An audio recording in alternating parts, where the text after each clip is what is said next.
क्या होगा अगर आज आपके बैंक खाते में अचानक 1,000 करोड़ रुपए आ जाए, लेकिन अगले ही पल आपकी सोचने समझने की शक्ति छिन जाए। और दूसरी ओर कल्पना कीजिए कि आपके पास दुनिया का सबसे बड़ा ज्ञान हो, हर विद्या का भंडार हो, लेकिन जेब में 1 रुपए भी ना हो। इन दोनों में से सबसे अधिक भाग्यशाली कौन है, धनवान या ज्ञानवान?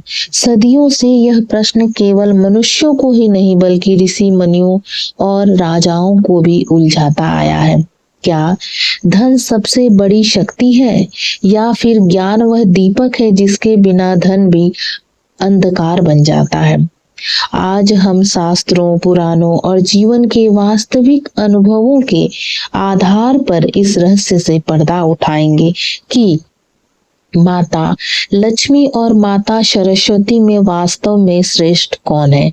लेकिन इस वीडियो का निष्कर्ष शायद आपकी वर्षों पुरानी सोच को बदल दे। सनातन धर्म में देवी देवताओं का हर स्वरूप केवल पूजा के लिए नहीं बल्कि जीवन का गहरा संदेश देने के लिए है। माता लक्ष्मी केवल धन की देवी नहीं है, वे समृद्धि, सौभाग्य, वैभव, उन्नति और जीवन की आवश्यक सुविधाओं का प्रतीक है। वही माता सरस्वती केवल पढ़ाई लिखाई की देवी नहीं है, वे ज्ञान, बुद्धि, विवेक, कला, संगीत, विज्ञान, वाणी और सही निर्णय लेने की शक्ति का स्वरूप है। यही कारण है कि सनातन धर्म में दोनों देवियों का स्थान अत्यंत ऊंचा माना गया है। लेकिन प्रश्न फिर भी वही रहता है, अगर किसी मनुष्य को जीवन में केवल एक ही देवी का आशीर्वाद मिल सकता है तो उसे किसे चुनना चाहिए? इस प्रश्न का उत्तर जानने से पहले आइए दोनों देवियों के दिव्य स्वरूप को समझते हैं। पुराणों के अनुसार जब देवताओं और असुरों ने अमृत प्राप्त करने के लिए क्षीर सागर का मंथन किया, तब 14 दिव्य रत्न प्रकट हुए। उन्हीं दिव्य रत्नों में से एक थी माता महालक्ष्मी। जैसे ही वे समुद्र से प्रकट हुई, पूरा ब्रह्मांड अद्भुत प्रकाश से भर गया। उनके शरीर से निकलने वाला तेज ऐसा था मानो हजारों सूर्य एक साथ उदित हो गए हो। उनके हाथों में सुगंधित कमल था। कमल हमें सिखाता है कि परिस्थितियां चाहे कितनी भी कठिन क्यों ना हो, मनुष्य को अपने चरित्र की पवित्रता बनाए रखनी चाहिए। माता लक्ष्मी के 4 हाथ जीवन के 4 पुरुषार्थ धर्म, अर्थ, काम और मोक्ष का प्रतीक माने जाते हैं। उनके वस्त्र लाल और स्वर्णिम आभा से चमकते हैं, जो ऊर्जा, समृद्धि और उत्साह का संकेत देते हैं। जहाँ उनका निवास होता है वहाँ केवल धन ही नहीं आता, बल्कि अक्सर प्रतिष्ठा और प्रगति भी आती है। लेकिन शास्त्र एक और रहस्य बताते हैं। माता लक्ष्मी का एक नाम है चंचला, अर्थात वे कभी भी एक स्थान पर स्थायी नहीं रहती। जिस व्यक्ति के जीवन में सदाचार, संयम और विवेक समाप्त हो जाए, वहां से लक्ष्मी भी धीरे धीरे विदा हो जाती है। यही कारण है कि केवल धनवान होना जीवन की सफलता की गारंटी नहीं है। अब आइए ज्ञान की अधिशास्त्री देवी माता सरस्वती की ओर। पुराणों में वर्णन मिलता है कि सृष्टि की रचना के प्रारंभ में जब चारों ओर मौन था, तब ब्रह्मा जी की प्रेरणा से दिव्य ज्ञान का प्रकाश प्रकट हुआ। उसी ज्ञान के स्वरूप के रूप में माता सरस्वती की आराधना की जाती है। उनके हाथों में वीणा है, जो संगीत और जीवन के संतुलन का प्रतीक है। पुस्तक ज्ञान का प्रतीक है। स्फटिक की माला एकाग्रता और साधना का संकेत देती है, और उनका वरह हस्त यह बताता है कि सच्चा ज्ञान मनुष्य को भय से मुक्त करता है। उनका संपूर्ण स्वरूप श्वेत है, श्वेत वस्त्र, श्वेत कमल और श्वेत हंस।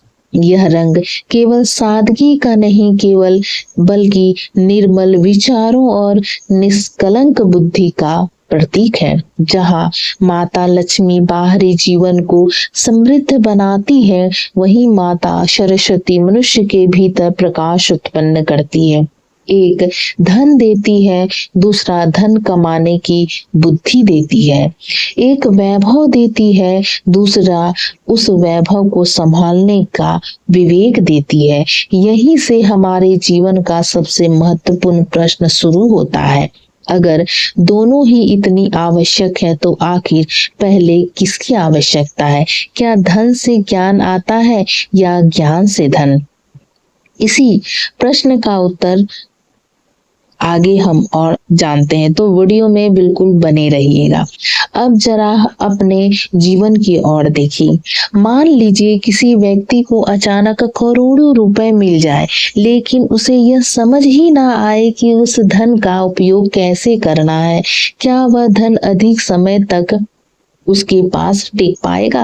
शायद नहीं। दूसरी ओर यदि किसी व्यक्ति के पास गहरा ज्ञान, सही निर्णय लेने की क्षमता और मेहनत करने का साहस हो, तो भले ही वह खाली हाथ शुरुआत करे, एक दिन वह अपनी मेहनत से सफलता और समृद्धि दोनों प्राप्त कर सकता है। यही कारण है कि हमारे ऋषियों ने कहा है, धन से पहले विवेक आवश्यक है। एक नगर में दो युवक रहते थे। पहला युवक एक धनी व्यापारी का पुत्र था। उनके पास धन की कोई कमी नहीं थी, लेकिन वह आलसी, घमंडी और बिना सोचे समझे निर्णय लेने वाला था। दूसरा युवक साधारण परिवार से था। उसके पास धन नहीं था, लेकिन वह विद्वान, मेहनती और धैर्यवान था। समय बदला। व्यापारी के पुत्र ने लालच में आकर गलत लोगों पर भरोसा किया। धीरे धीरे उसका व्यापार डूब गया और सारी संपत्ति समाप्त हो गई। उधर दूसरा युवक अपने ज्ञान, ईमानदारी और बुद्धिमानी के कारण लोगों का विश्वास जीतने लगा। उसने छोटे से कार्य से शुरुआत की और कुछ वर्षों बाद ही वही नगर का सबसे सम्मानित और समृद्ध व्यक्ति बन गया। एक दिन किसी ने उससे पूछा, तुम्हारे पास पहले धन नहीं था, फिर भी आज सब कुछ कैसे मिल गया? वह मुस्कुराकर बोला, धन खोए जाए तो उसे दोबारा कमाया जा सकता है, लेकिन यदि बुद्धि ही खो जाए तो धन भी अधिक समय के तक साथ नहीं रहता। यही इस कथा का सबसे बड़ा संदेश है। शास्त्र हमें यह सिखाते हैं, सनातन धर्म कभी यह नहीं कहता कि धन बुरा है। धन आवश्यक है। धन से परिवार चलता है, धन से सेवा होती है, धन से दान होता है, धन से समाज का कल्याण होता है। लेकिन शास्त्र यह भी बताते हैं कि यदि धन के साथ विवेक ना हो तो वही धन अहंकार, लोभ और विनाश का कारण बन जाता है। इसलिए हर शुभ कार्य में भगवान गणेश की पूजा का विशेष महत्व बताया गया है।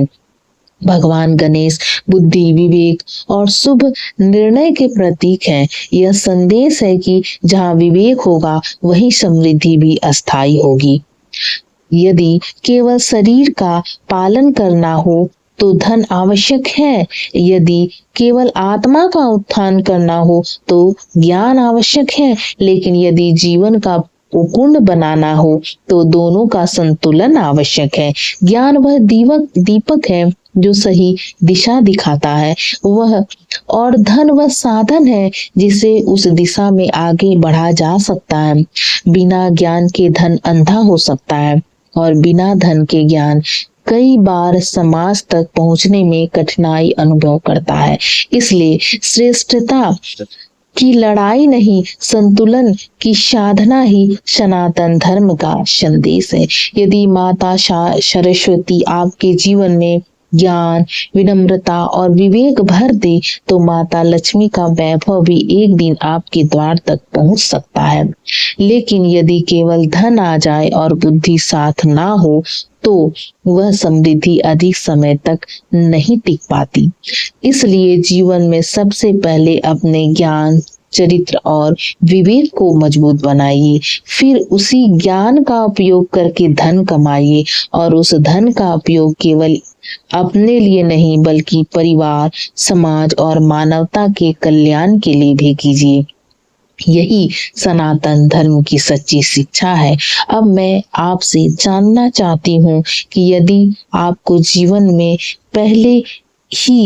पहले एक ही वरदान चुनने का अवसर मिले, माता लक्ष्मी का अथाह वैभव या माता सरस्वती का अमूल्य ज्ञान, तो आप किसे चुनेंगे और क्यों?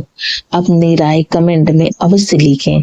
यदि यह वीडियो आपको ज्ञानवर्धक लगी हो तो इसे लाइक करें, अपने मित्रों और परिवार के साथ साझा करें और ऐसे ही सनातन धर्म से जुड़े रहस्यों को जानने के लिए हमारे चैनल को सब्सक्राइब करना ना भूलें। जय माँ लक्ष्मी, जय माँ सरस्वती।